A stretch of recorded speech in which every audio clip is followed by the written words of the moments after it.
किसान भाइयों नमस्कार। कृषि विभाग की जानकारी में आपका स्वागत है।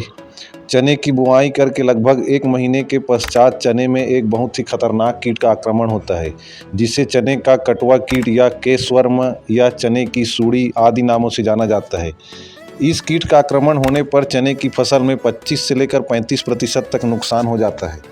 इस कीट का प्रकोप चने की अलावा आलू, मटर एवं सरसों, मूंगफली आदि फसलों में भी होता है। इस कीट का प्रकोप भारतवर्ष के अधिकांश राज्यों में होता है। इसके अलावा भारत देश के बाहर अमेरिका एवं अफ्रीका जैसे देशों में भी इस कीट का आक्रमण देखा गया है। भारत देश में जाड़े के मौसम में रबी की फसलों पर प्रायः कीट का प्रकोप थोड़ा कम देखने को मिलता है, लेकिन यह कटवा कीट जो है ठंड में भी अधिक नुकसान पहुंचाता है। खासकर चने की फसलों के लिए यह बहुत ही नुकसानदायक होता है।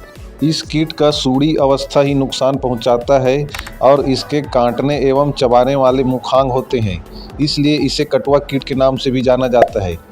यह पौधों को पूरा या उसकी शाखाओं को काट कर जमीन में गिरा देता है और इस प्रकार इसकी क्रियाशीलता जमीन के गहराई में भी देखने को मिलती है। इस कीट की विशेषता यह है कि यह दिन के समय भूमि में अंदर दरारों में या ढेलों के नीचे आदि यह छिपे रहते हैं और यह केवल शाम होने के बाद रात्रि के समय निकलकर पौधों पर चढ़कर पत्तियों और कोमल शाखाओं को काट कर खाने लगते हैं। अंडों से निकलने के बाद यह सूड़ी प्रारंभ में तो जमीन से छूती हुई पत्तियों को ही खाने लगती है और बाद में यह बड़े पौधों पर भी आक्रमण करती है।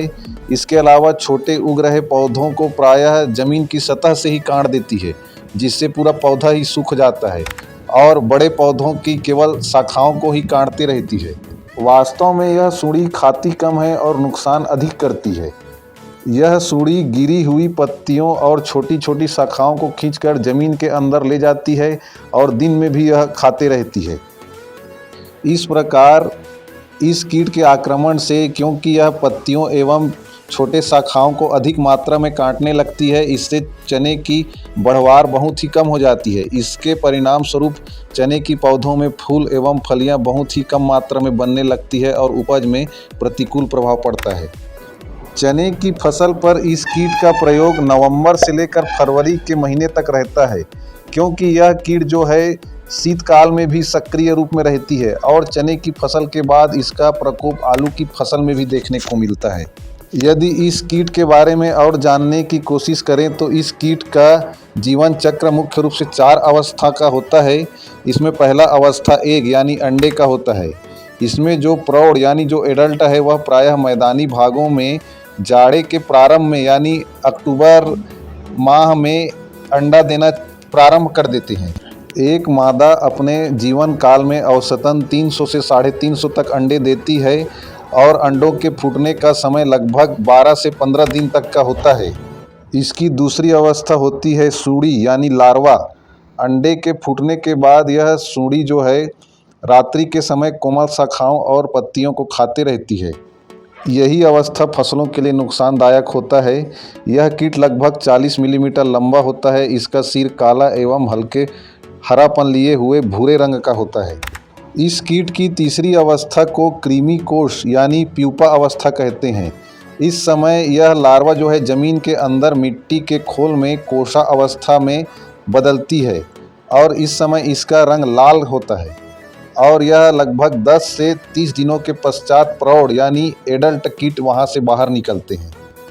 एडल्ट कीट का रंग भूरा होता है और इसमें 2 जोड़ी पंख होते हैं और यह बहुत अधिक दूरी तक उड़ने में सक्षम होते हैं और यह पुनः फिर से अंडे देते हैं और इस प्रकार इसका जीवन चक्र चलते रहता है। इस कीट के प्रारंभिक नियंत्रण के बारे में बात करें तो खेत की तैयारी के समय अंतिम जुताई में क्लोरोपाइरीफास चूर्ण को 8 किलोग्राम प्रति एकड़ के हिसाब से खेत में बुआई पूर्व बिखेर देना चाहिए। इसके अलावा टी आकार की खूंटी को 12 से 15 जगह प्रति एकड़ के हिसाब से गड़ा देना चाहिए। इससे विभिन्न प्रकार के शिकारी पक्षी एवं चिड़िया जो है इल्लियों का शिकार करते रहते हैं।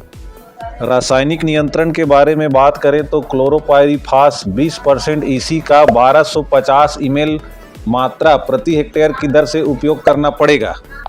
मार्केट में यह कई नामों से उपलब्ध है, जैसे टर्मिनेटर, क्लोरेक्सा, लीथल, टाफाबेन, कार्बाइन, क्लोरेक्स 20, मोलबेन आदि। दूसरी दवाई है प्रोफेनोफॉस 40% प्लस साइपरमेथ्रिन 4%। इसका 1 लीटर मात्रा प्रति हेक्टेयर की दर से स्प्रे करना पड़ेगा।